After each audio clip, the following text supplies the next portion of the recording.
Iste'mol qilinayotgan oqsillar miqdoriga alohida e'tibor beradiganlar uchun tuxumdan ham ko'ra to'yimliroq va foydaliroq yegulikni topish qiyin.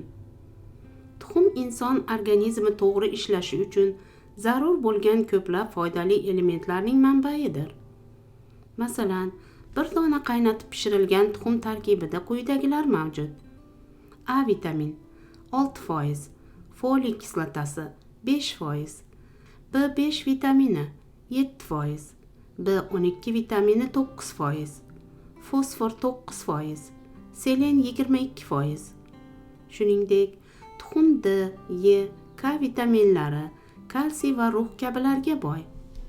Bir dona tuxum jami 77 kaloriya ozuqaviy qiymatga ega.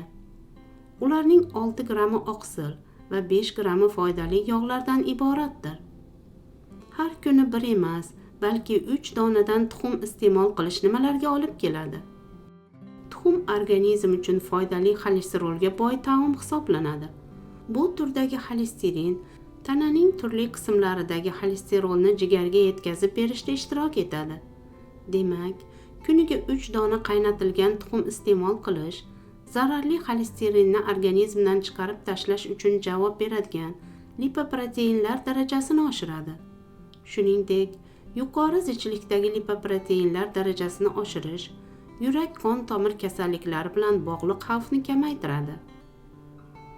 O'rtacha kattalikdagi tuxum taxminan 72 kaloriyadan tashkil topadi. Energetik qiymatning asosiy qismi oqsil shaklidadir.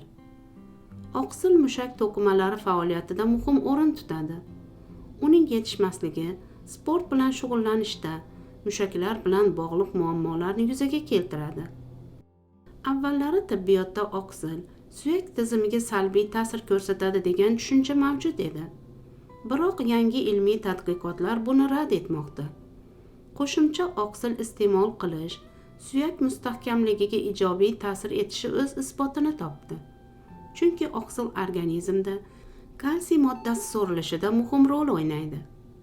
Tuxum ko'z nurini yaxshilaydi va kamroq ovqatlanishga sabab bo'ladi.